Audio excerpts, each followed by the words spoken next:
안녕하십니까, 여러분. 저는 지금 60대 후반을 향해 달려가는 인생의 덧없음을 철저하게 느끼고 있는 여성입니다. 저의 인생에 굴곡이 있다면 큰 산이 하나 덜렁 있는 것이 아닌 에베레스트산 여러 개가 쭉 줄지어 있는 느낌이라 생각합니다. 에베레스트가 TV에서만 보던 죽음의 산이라고들 하던데 정말 제 인생을 비유하기에 찰떡이 아닌가 싶을 정도로 환상적인 수식어라고 생각합니다. 저는 정말 힘든 유년 시절을 보냈고 절망적인 결혼 생활을 했으며 충격적인 말년을 맞이하는 느낌을 받으며 하루하루를 힘겹게 살아가고 있습니다. 제가 이곳을 찾아와 괜히 여러분의 마음까지 무겁게 만드는 것은 아닌지 걱정이 되지만 제 속 한번 시원하게 털어내고 싶어서 이렇게 글을 써내려고 합니다. 모쪼록 제 인생에 대해 여러분과 함께 이야기를 나누고 슬픔을 나누면 반이 된다는 그 말을 실감해 보고 싶답니다. 지금부터 제 인생의 모든 굴곡, 모든 사건, 모든 결말을 이야기해 보도록 하겠습니다. 저는 20살이 간 넘은 어느 날 아무것도 모르는 상태로 결혼이라는 것을 하게 되었고 그 이후 아주 고통스러운 일생을 맞이하게 되었습니다. 남들은 결혼이 축복이라고 하던데 저에게는 생지옥 그 이상도 이하도 아닌 제도나 다름이 없는 족쇄 같은 것이었기 때문이었습니다. 저랑 남편은 중매를 통해서 만나게 되었는데 남편이 그 당시 보여주었던 모든 행동이나 조건들이 결혼 후 거짓말이었다는 것을 알게 되었습니다. 사업을 한다던 남편은 집에서 놀고 먹는 백수였으며 남편과 함께 살던 홀 시어머니의 수발은 모두 저의 몫이 되었습니다. 저희 부모님은 사기꾼이던 중매쟁이의 말에 깜빡 속아 제가 부잣집에서 걱정 없이 살기를 바라며 저를 어린 나이에 시집을 보내신 것이었습니다. 저희 집이 가난했기 때문에 부모님께서는 늘 저를 걱정하셨고 제가 배를 굼지 않았으면 하는 마음에 먼 타지로 저를 시집 보내신 거였는데 실상은 전혀 달랐던 것입니다. 남편은 하루 종일 처자빠져 잠만 자다가 늦은 오후에 일어나서 마실을 나가 술을 먹고 돌아와서는 씻지도 않고 잠을 자기 일쑤였습니다. 그런 남편에게 잔소리라도 할라치면 어느샌가 시모가 제 옆에 떡하니 나타나 제 등짝을 때리며 잔소리를 하셨습니다. 남편의 기가 살아야 사업도 할 수 있는 것이며 돈도 잘 벌어오게 되는 것이라면서 저에게 남편의 기를 죽일 생각은 꿈에도 하지 말라고 하셨습니다. 저는 당장이라도 이혼을 꿈꾸며 하루빨리 이 족쇄 같은 집구석을 떠나겠다고 결심을 했었는데 아주 충격적인 일들이 그 뒤에 줄줄이 터지기 시작했습니다. 매일같이 백수 생활로 놀고 있는 남편. 어느새 저에게 모든 일을 맡기고 옆에서 눈을 부릅뜨고 지켜보며 잔소리를 하는 시모까지. 결국 저는 도망갈 수 없음을 느끼고 체념을 하고 있었죠. 그런데 집안 가게 살림에 구멍이 뻥뻥 뚫리기 시작했습니다. 그동안 모아두었던 돈들이 전부 바닥이 난 것인지 뭔지 쌀을 살 돈이 없다며 저에게 일을 하라고 시모는 잔소리를 시작하셨습니다.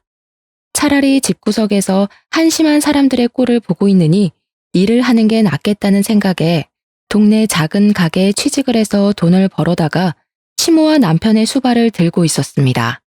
반찬을 사러 가는 길이 무서울 정도로 돈이 없어서 전전긍긍을 하던 도중 친정 부모님께서 아주 갑작스러운 사고를 당하게 되었습니다. 두 분이서 저를 보러 오시겠다며 그 멀리서 버스를 타고 이동을 하시다가 버스 전복 사고가 나게 되면서 그 자리에서 그만 목숨을 잃고 마셨던 것입니다. 처음 병원에서 전화를 받았을 때 저는 현실감이 전혀 느껴지지 않아서 한참을 멍하니 수화기를 들고 서 있어야 했습니다.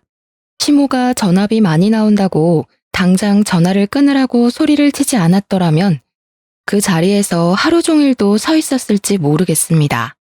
저는 정말 갑자기 두 부모를 한날 한시에 잃어버린 천의 고아가 되고 말았고 제 인생은 점점 더 미궁 속으로 빠져들게 되었습니다. 장례를 전부 치르고 상실감에 젖었는데 저희 집은 제가 태어나던 때부터 지금까지 단 한 번도 부유했던 적이 없었던 집안이라 당연히 물려받을 유산 같은 것도 전혀 없었습니다. 상속을 할 재산이 없으니 딱히 부모님의 재산을 정리할 것도 없었는데 그걸 알게 된 시모가 저에게 한 소리를 하시더라고요. 부모를 잃은 슬픔에 잠겨서 아무것도 하지 못하고 먹지도 못하는 사람에게 저희 부모님이 실속이 전혀 없는 사람이라면서 핀잔을 주는 게 아니겠습니까? 부모님 두 분 다 어이없는 사고로 보내버린 자식에게 도대체 그게 할 소리랍니까? 저는 상식을 벗어난 시모에게 정말 치가 떨렸습니다. 우리 집이 물려줄 유산이 1원도 없는 거지 같은 집안인지 몰랐다면서 보험도 들어둔 게 하나도 없냐고 저에게 잘 알아보라고 하더라고요. 돈돈거리면서 장례식장에 다들 부조는 많이 했냐고 물어보는데 사람의 탈을 쓴 짐승이 따로 없다는 생각을 하게 되었습니다. 어떻게 사돈이 죽었는데 장례식장에서 돈 타령을 할 수 있는 것인지 이해가 가지 않았습니다.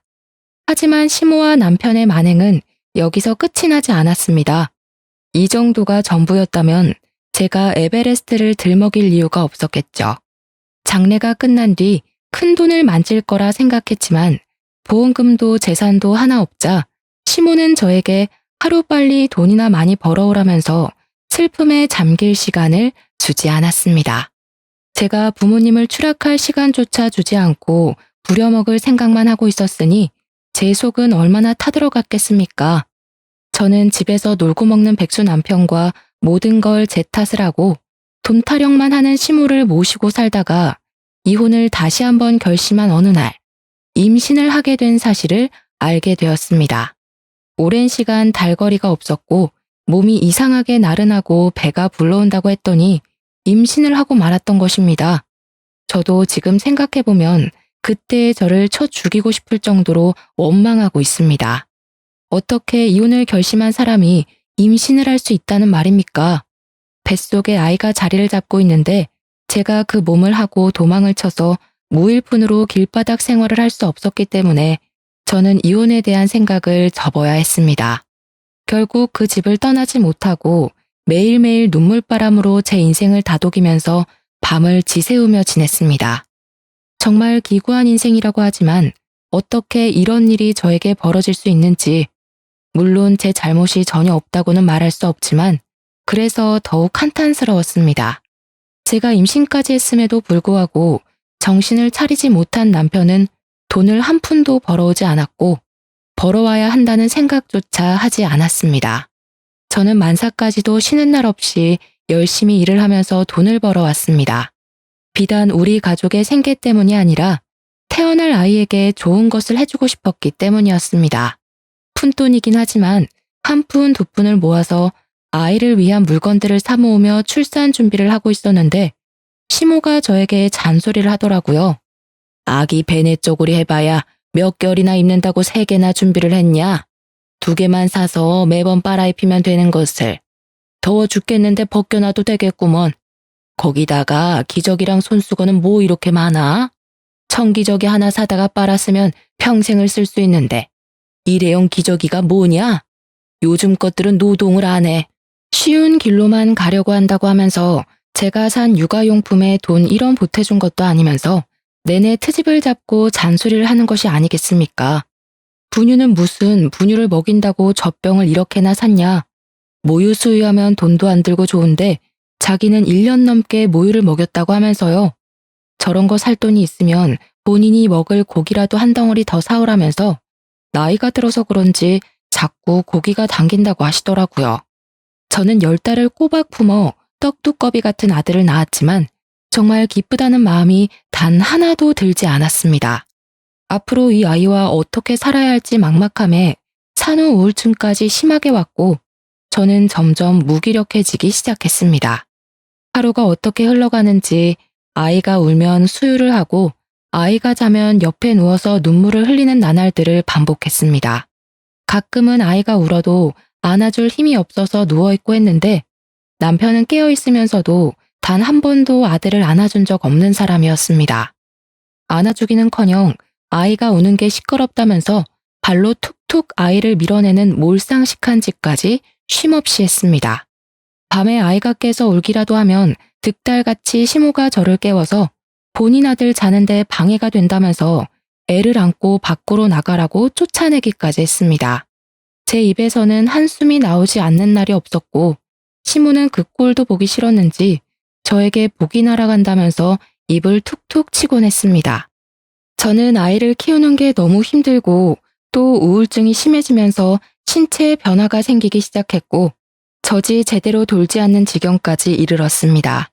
제가 모유 수유를 제대로 하지 못해 아이가 늘 배고파했고 분유를 사다 먹이기 시작했는데 시모가 그걸 보더니 저에게 혀를 차면서 잔소리를 하시더라고요. 애한테 모유 수유조차 제대로 못하는 년이 무슨 어미야? 어디서 주워온 자식 데려다 키우는 줄 알겠네. 시모와 남편과 같이 살던 그 나날들은 정말 하루하루가 지옥과 다름없었습니다. 아니 차라리 지옥으로 떨어졌으면 좋겠다고 생각할 정도였습니다. 우리 아들이 5살이 되었을 때 정말 난데없는 개구진 아이로 변해버려서 하루가 멀다고 사고를 치고 다녔었습니다. 귀여운 사고부터 한숨이 절로 나오는 사고까지 하루도 빠짐없이 난리를 치우던 우리 아들은 매일같이 혼이 나야 정신을 차렸는데 저는 단 한 번도 손찌검을 한 적이 없었습니다. 그렇게 행동을 하면 안 되는 이유에 대해서 최대한 아이 눈높이에서 설명을 해주려고 노력을 했었습니다. 아이들은 뭘 해도 연약하고 귀여운 존재였기 때문에 꽃으로도 아이를 때리지 못하겠더라고요. 남편은 사실 제가 뭘 하든지 간에 아무런 관심이 없었고 아이와 눈조차 제대로 마주치지 않는 사람이었기에 신경도 쓰지 않았지만 시모는 나날이 잔소리를 심하게 하셨습니다. 저희 아들이 편식이 무척이나 심한 아이였는데 제가 일부러 요리를 할 때마다 아들과 함께 상을 차리고 요리를 하곤 했었습니다. 아들이랑 같이 채소도 썰고 밥을 준비하기 시작하면서 아들이 재료에 대한 흥미를 가지기 시작했고 새로운 맛에 대한 경험도 시작했거든요. 같이 밥을 먹을 때면 자기가 만든 음식이라는 걸 알기 때문에 한 입이라도 먹어보려고 시도를 하는 모습이 무척이나 기특하게 느껴져서 매일 그런 일상을 반복했었습니다. 그래서 저는 아들이랑 이것저것 같이 떠들고 만지고 썰면서 식사 준비를 했었는데 시모가 정말 저에게 불같이 화를 내더라고요. 어디 아들을 부엌에 데리고 들어가서 밥 준비를 시켜? 고추 떨어질 일 있어? 절대로 남자는 부엌에 들어가는 게 아니야. 저희 아들이 흥미를 가지고 즐거워하는 일임에도 불구하고 절대로 안 된다면서 반대를 하기 시작했고 요리를 준비하려고만 하면 아들을 데리고 방에 틀어박히셨습니다.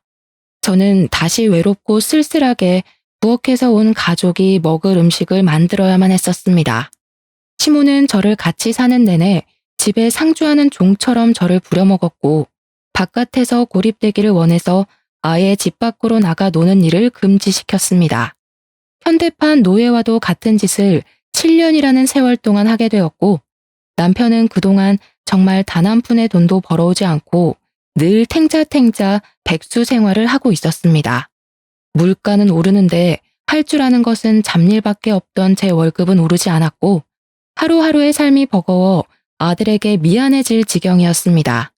이대로 가다가든 온 가족이 쫄쫄 굶는 것 이외에는 방법이 없겠다 싶어서 아들을 데리고 도망을 쳐야겠다는 생각을 하고 있었습니다.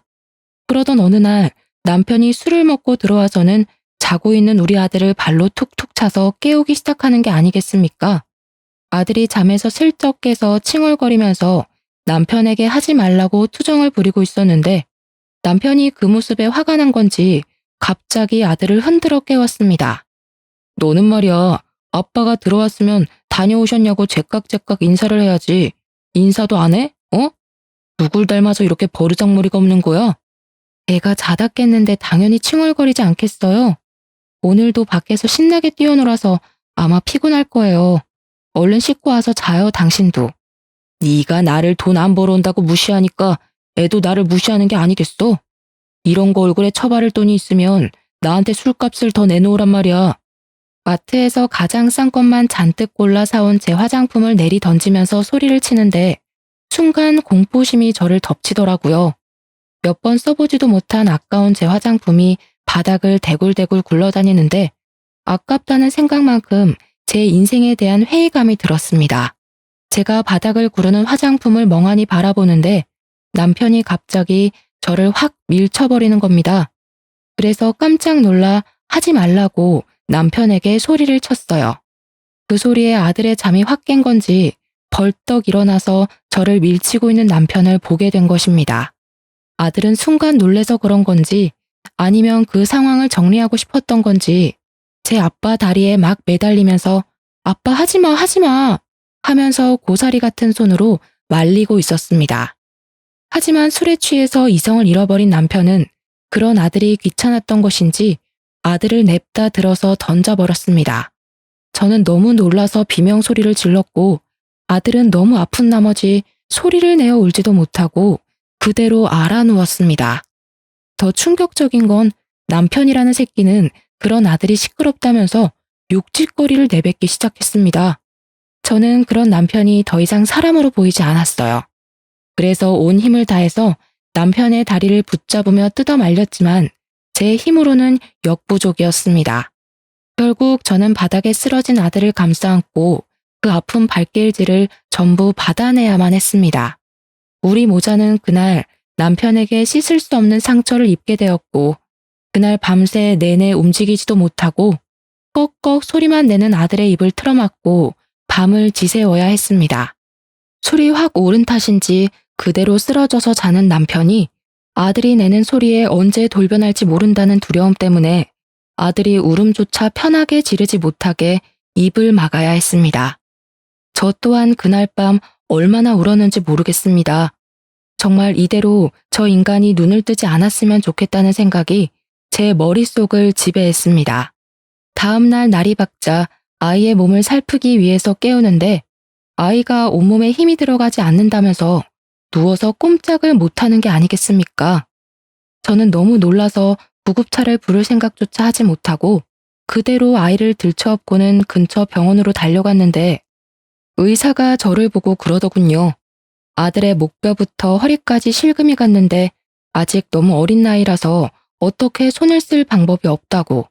그냥 잘 붙기를 바라는 수밖에 없다고요.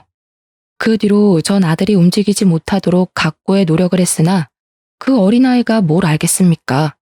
결국 점점 커가면서 아들은 디스크에 문제가 생기게 되면서 하지방 사통이라는 너무나도 생소한 병에 시달리게 되었습니다.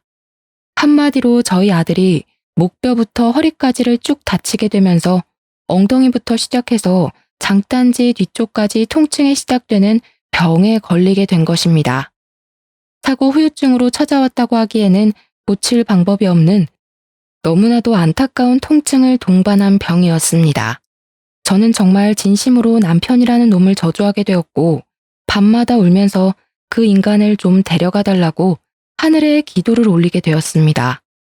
하지만 남편은 전혀 반성도 없이 애가 허약한 체질이라서 이렇게 된 것이며 자신의 책임은 전혀 없다는 식으로 말을 하는 것이 아니겠습니까? 애가 다쳐서 치료를 해야 하면 가만히 누워만 있게 돌봤어야지. 네가 제대로 돌보지 못해서 이런 후유증이 남은 거 아니겠어? 거기다가 태어났을 때부터 모유도 제대로 못 먹고 분유 먹고 자라서 애가 이 모양 이 꼴이 된 거야. 알아? 그래, 우리 아들 말 틀린 거 하나 없다. 네가 낳을 때 잘못 힘을 줘서 이렇게 된 거 아니냐, 응? 나오면서 허리가 걸린 거 아니냐고. 저한테 그냥 운이 나쁘게 사고를 당한 거다. 그 사고에는 네 책임도 있다고 박박 우기던 남편과 시모는 어느새인가 모든 걸 제 탓으로 돌리고 있었습니다. 저는 그제야 정말 이성이 날아가는 경험을 하게 되었습니다. 악에 받쳐서 눈물을 뚝뚝 흘리면서 남편에게 이혼을 하자고 소리를 질렀습니다. 그러자 시모와 남편이 저까지 죽을년 취급을 하더라고요. 어떻게 하늘 같은 지아비에게 이혼을 운운하냐면서 가정교육을 잘못 받았다고 하더군요. 하지만 이성이 날아간 저는 그들의 작태를 그냥 두고 볼 수만은 없었습니다. 제가 시모에게 당했던 시집살이는 물론 남편이 저와 아들에게 폭력을 휘둘렀던 것, 그동안 돈을 한 푼도 벌어오지 않았던 것까지 전부 다 걸고 넘어지면서 바락바락 대들었고 집안일에서 완벽하게 손을 뗐으며 벌어온 돈 모두를 제 몫의 통장에 집어넣었습니다. 돈을 벌어도 그들에게 단 한 푼도 주지 않고 버텼고 그럴수록 화를 내는 남편을 보면서 저는 이혼을 운운했습니다. 거기다가 남편 놈이 제가 벌어왔던 돈으로 그동안 노름판에서 하루 종일을 보냈으며 계집질까지 하고 있었다는 사실을 알게 되었습니다. 저는 더 이상 참고 살면 바보가 된다는 마음이 들었고, 하나뿐인 우리 아들을 위해서라도 이 집에서 빨리 탈출을 해야 한다고 생각했습니다. 필사적인 마음이 생기고 나니까 사람이 참 의지가 강해지더라고요. 버티고 반항하고 정신 나간 사람처럼 울부짖으며 이혼을 말했습니다. 이혼을 하기로 한 날 분을 참지 못한 남편과 시모는 결국 저를 방에 가두어 두고 다시 한번 생각해보라며 매질을 하기 시작했습니다. 저는 맞는 와중에도 이를 악물며 참음을 버텨냈고 결국에는 경찰에 그 둘을 신고하면서 이혼을 할 수 있게 되었습니다. 그들이 유치장에서 죄가 없다며 억울하다며 뻔뻔하게 부정을 하는 동안 저는 경찰의 도움으로 이혼을 할 수 있었습니다. 그들에게는 돈이 없었기에 가석방이라는 것도 없었고 어쩔 수 없이 수감 생활을 해야만 하는 지경에 이르렀습니다. 저는 그 둘이 제 눈앞에서 사라지자 아들을 데리고 작은 월세방 얻을 돈이 들어있는 통장만 들고 무작정 시댁을 떠나게 되었습니다. 그들의 폭력으로 인해 법의 심판을 받는 동안 저는 그들이 다시 세상 밖으로 나와서 저와 아들을 찾지 못하는 곳으로 가기 위해 필사적인 노력을 했습니다. 여러 지방을 돌고 돌아 겨우 도착하여 자리를 잡은 곳은 바로 해남에 위치하고 있는 땅끝 마을이었습니다. 그곳에서 저는 생전 해본 적이 없는 김밥 장사를 시작하며 아이에게 쓰일 돈을 마련하기 위해 하루하루를 힘들게 버티게 되었습니다. 처음에는 노상에서 김밥을 말아서 파는 일을 하다가 한 푼 두 푼 정말 티끌 모아 태산이라는 말처럼 쌈짓돈을 모아 아주 작은 구멍가게 같은 걸 열게 되었습니다. 라면과 김밥을 팔면서 아들을 키워낸 저는 20년을 더 고생한 덕분에 우리 아들을 아주 기골이 장대한 놈으로 키울 수가 있었습니다. 그만큼 제가 하루도 쉬지 않고 일을 해서 번 돈으로 아들을 먹이고 입히고 했다는 산 증거가 아니겠습니까? 제 인생의 전부이자 제 인생의 원동력이었던 아들을 그렇게 키우고 나니 정말 가슴이 벅차오를 정도로 울컥한 마음이 들었습니다. 우리 아들은 어릴 때 다친 영향으로 인해서 오래 걷거나 서 있는 것을 힘들어하긴 했지만 그래도 일상생활이 어느 정도 가능한 수준으로 자랐습니다. 이미 한번 다쳐버린 몸뚱어리가 정상으로 돌아오기는 힘들었고 그럴 가능성도 없었지만 의지 하나로 잘 버텨왔다고 생각합니다. 우리 아들이 28살이 되던 해에 말입니다. 드디어 우리 아들이 결혼을 하고 싶다고 하면서 여자를 하나 데려온 것이 아니겠습니까? 달덩이처럼 얼굴이 아주 동그랗고 복스럽게 생겨서 행동까지도 귀여웠던 그 여자아이는 제 며느리가 되었습니다. 성격이 정말 어찌나 좋던지 살갑기도 하고 밝기도 하고 하나하나 따질 구석이 없는 그런 귀여운 아이는 우리 아들을 진심으로 사랑해주는 것 같았습니다. 제가 며느리를 처음 봤던 그날 홀려버릴 정도로 성격이 좋았으니 저는 정말 반대할 이유가 하나도 없었고 하루빨리 내 며느리가 되었으면 좋겠다고 생각했습니다. 하지만 며느리의 집안에서 우리 아들을 무척이나 반대하는 바람에 바로 당장 결혼식을 올릴 수가 없었습니다.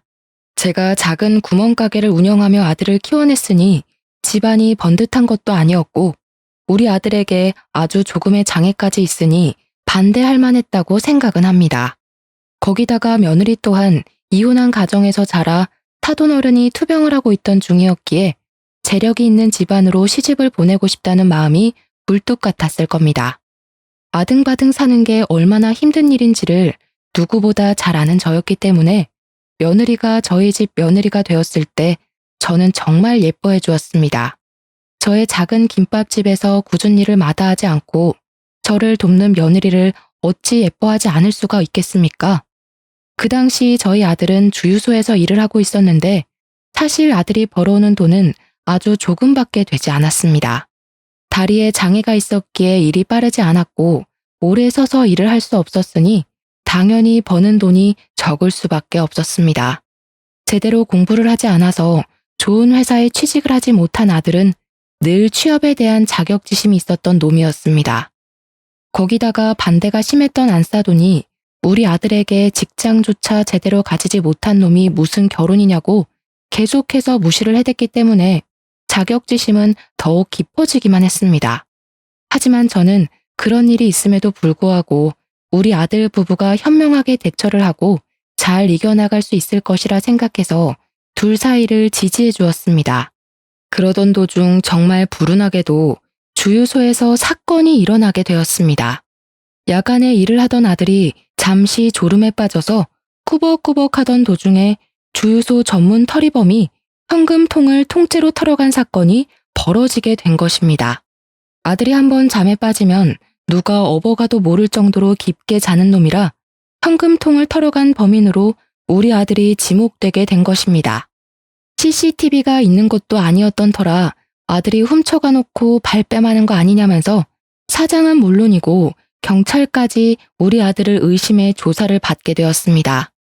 현금이 꽤 들어있었던 탓에 그 돈을 전부 물어내라고 난리를 치는 사장 때문에 우리 아들은 물론이고 저까지도 골머리를 썩었습니다. 수사를 통해서 제3의 인물의 지문이 나오면서 다행히 아들은 누명에서 벗어나긴 했지만 이미 대부분의 사람들이 우리 아들을 범인으로 생각하고 있던 상태였습니다.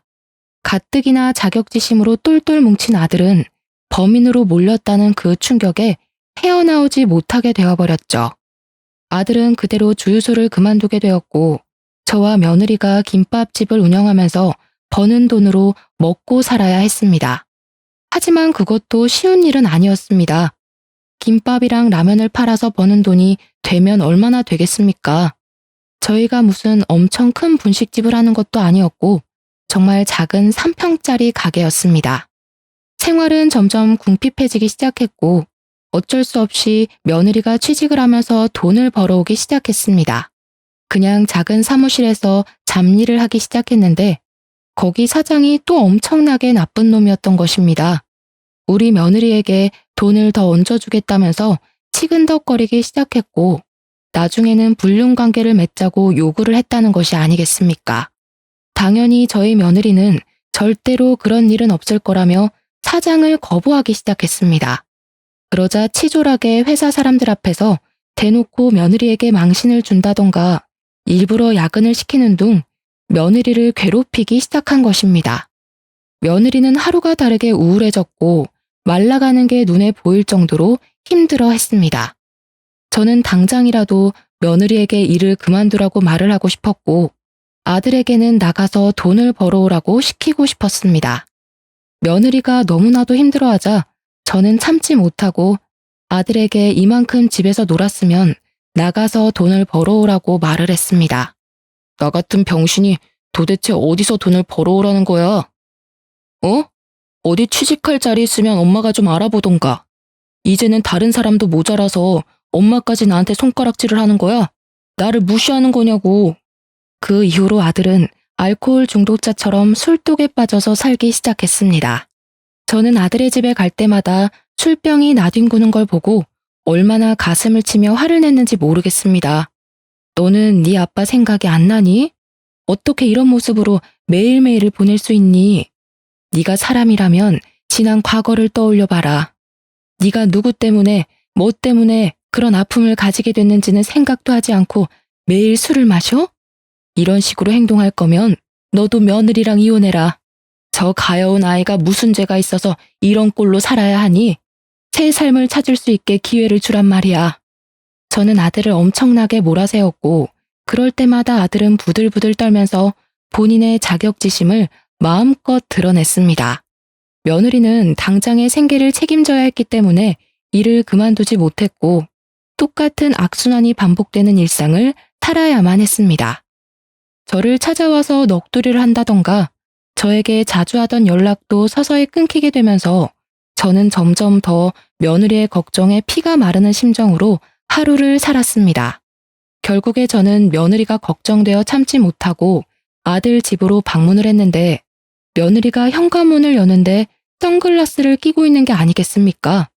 어떻게 사는지 잘 살고 있는지 궁금해서 찾아갔더니 집안에서 선글라스를 끼고 있는 며느리의 모습에 무척이나 황당스러웠습니다.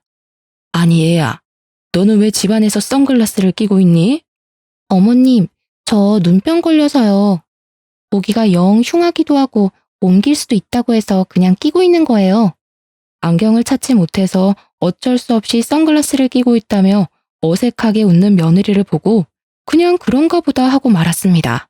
그날 며느리와 대화를 잘 나누고 다음에 또 올 테니 잘 쉬고 있으라고, 너무 힘들어하지 말라고 며느리의 등을 몇 번 다독여주고는 집으로 돌아왔습니다. 또 몇 주의 시간이 흐른 뒤 찾아가 보니 며느리가 이번에는 감기에 걸렸다고 하면서 마스크를 끼고 있지를 않나, 하루는 시간이 없어서 머리를 감지 못해서 냄새가 난다며 모자를 푹 눌러 쓰고 있는 게 아니겠습니까? 제가 밖에서 만났더라면 이해를 했을 텐데 집안에서 만나는 건데도 그런 모습을 하고 있는 게 무척이나 의아했습니다. 제가 참 바보 같죠? 그게 며느리가 주는 신호임을 알았어야 했는데 저는 아무것도 눈치를 채지 못한 바보 멍청이었습니다. 시간이 한참 흐른 뒤 폐인이 되어버린 아들을 어떻게든 다시 일으키고 싶었던 저는 아들의 집을 줄기차게 방문하기 시작했습니다. 아들네 집으로 가서 며느리가 일이 바빠 챙기지 못한 집안 살림을 정리해주고 반찬도 채워주고 하면서 아들에게 잔소리를 했죠. 이제는 더 이상 놀지 말고 밖에 나가서 생산적인 일을 했으면 좋겠다고 짜증을 내는 아들을 툭툭 일으켜 세워주면서 말입니다. 며느리가 아들에게 잔소리를 하지 못할 게 뻔하니 제가 대신 나서서 아들을 다시 바깥으로 내보내야 한다고 생각을 했습니다. 집을 청소하던 도중에 며느리가 사용하는 것으로 보이는 화장대 서랍을 열었는데 거기서 이상한 종이뭉치와 수첩을 발견하게 되었습니다. 종이뭉치가 이상하게 낯선 듯 익숙해서 뭔가 하고 읽어보니 글쎄 병원 진단서가 아니겠습니까? 전치 3주, 4주 아주 다양하게 있었고 타박상에 의한 진단서가 대부분이었습니다. 저는 너무 놀라서 이게 다 뭔가 싶어서 꼼꼼하게 자리에 앉아 그 진단서들을 살펴보기 시작했습니다. 저는 점점 경악으로 얼굴이 물들었습니다. 저는 그 흔적을 너무나도 잘 알고 있었거든요. 그것을 폭력에 의한 물리적 피해를 입었다는 진단서였습니다. 덜덜 떨리는 손으로 수첩을 열어 확인을 하는데 날짜별로 빨간색과 파란색으로 표시되어 있는 것이 아니겠습니까? 파란색의 빈도가 훨씬 더 높긴 했지만 빨간색으로 체크가 되어 있는 날들이 꽤 많이 등장하기도 했습니다. 뒤로 넘겨서 그 날짜에 쓴 일기들을 확인하는데 며느리가 적은 것으로 보이는 그 일기에는 우리 아들에게 손찌검을 당한 이야기들이 줄줄이 써져 있었습니다. 제가 방문했을 때 선글라스를 끼고 있었던 것, 마스크를 써야 했던 것, 모자를 눌러 쓴 것 전부 저에게 보여주고 싶지 않았던 며느리의 노력이었던 것입니다. 제가 너무나도 사랑하는 아들이 자신에게 그런 몹쓸 짓을 했다는 사실을 시모인 저에게 숨기고 싶었던 며느리의 아픔이었던 것이죠. 일기의 내용 또한 정말 가관이었습니다. 회사 사장과의 관계를 의심하는 아들의 욕설로 시작된 일기부터 아이가 생기지 않는 것에 대한 화풀이까지 전부 상세하게 적혀 있었습니다. 저는 정말 분노로 이성을 잃어버린 사람처럼 부들부들 떨었습니다. 우리 아들이 저의 전 남편이 했던 짓을 고스란히 사랑스러워서 아껴만 주고 싶은 며느리에게 행하고 있다는 사실을 믿을 수가 없을 정도였습니다. 게다가 우리 아들은 술만 먹으면 개가 되었던 전 남편에게 당해서 신체에 문제까지 있는 놈인데 똑같은 짓을 하고 있다니. 저는 이 분노를 참지 못하고 며느리의 화장대 앞에서 눈물만 뚝뚝 흘리고 있었습니다.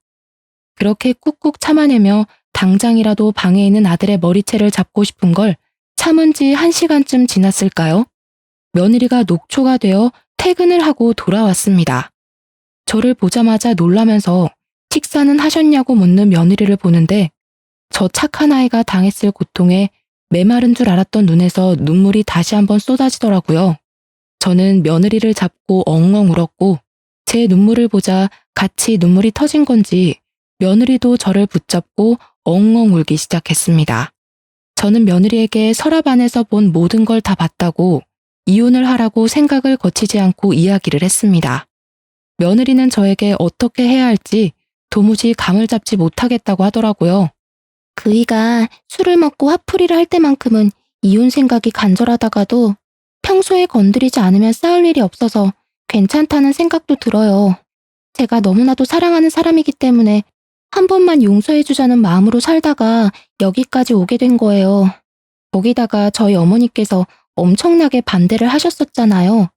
엄마 보기 부끄러워서 제가 어떻게 이혼을 하겠어요. 저는 며느리에게 생전해본 적 없던 호통을 크게 쳤습니다. 너의 인생이 지금 나락으로 가게 생겼는데 그 와중에 부끄럽긴 뭐가 부끄럽다는 게야. 내가 화장대 서랍 안에서 모아둔 증거 다 봤다. 이거 가지고 경찰에 신고를 해. 그리고 내가 가게를 팔아서라도 네 변호사 선임해 줄 테니까 이혼 소송을 걸어. 우리 아들이지만 저 모양 저 꼴로 사는 거 나 더 이상은 못 본다. 내가 시키는 대로 이혼해. 그런데 그 순간 제가 호통치는 소리 때문에 깬 건지 뭔지 방에서 자고 있던 아들이 뛰쳐나오는 게 아니겠습니까?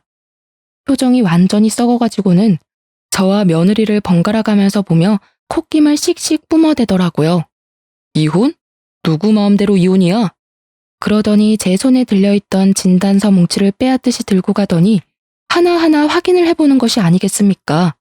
전부 다 확인을 한 아들은 그 진단서 뭉치를 허공에다가 뿌렸습니다. 와, 진짜 소름 돋네. 이런 증거들을 하나하나 모으면서 내 뒤통수를 칠 생각을 하고 있었단 말이야. 거기다가 엄마가 이혼을 도와주겠다고? 아들은 갑자기 누나를 뒤집으면서 며느리를 향해 돌진을 하려고 드는 게 아니겠습니까? 저는 재빨리 며느리 앞을 막았습니다.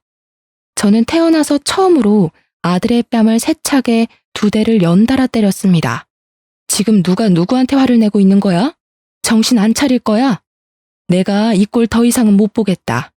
내가 네 아빠한테 그렇게 당하고 살 때 네 아빠가 나 때리는 거 맞겠다고 그 앞에서 울고불고 매달리다가 다쳐서 장애를 얻어놓고 그 과거는 다 까먹은 채로 똑같은 일을 저지르면서 살아? 네가 사람 새끼야? 악마 새끼지.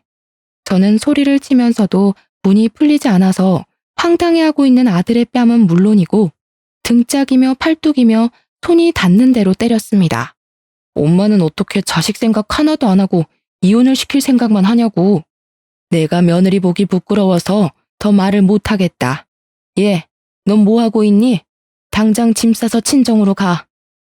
그러자 아들은 며느리를 말리려고 악소리를 내며 달려들었고 저는 그런 아들의 발을 걸어 넘어뜨렸습니다. 아들이 다리를 잘 쓰지 못하기 때문에 약점이라고 생각하고 정강이를 걷어차니 아프다고 대굴대굴 구르더라고요. 너 같은 놈은 며느리길 막을 자격 없다. 아가, 너는 진단서 들고 경찰서부터 가. 엄마, 너 같은 놈은 콩밥을 먹어야 해. 그 이후부터는 며느리를 도와 모든 법적 절차를 밟게 했습니다. 경찰에 아들의 모든 짓을 낱낱이 밝히고 아들을 고소하고 이혼 소송을 진행하게 되었습니다. 저는 안싸돈을 찾아가 무릎을 꿇고 빌었고 소액이라도 위자료를 꼭 지급하겠다고 약속을 드렸습니다. 아들은 법원에서 무수히 많은 사건에 대한 혐의가 인정이 되었고 진단서가 그 증거의 뒷받침이 되어 주었습니다. 아들은 징역 8개월형을 받게 되었고 수감 생활을 시작하게 되었습니다. 며느리는 이혼을 했고 저는 며느리에게 2번 다시는 이쪽으로 발길조차 돌리지 말라고 신신당부를 했습니다. 며느리는 울면서 저에게 끝까지 죄송하다고 인사를 했지만 전혀 죄송할 필요가 없다고 오히려 며느리를 안심시키려 애를 썼습니다.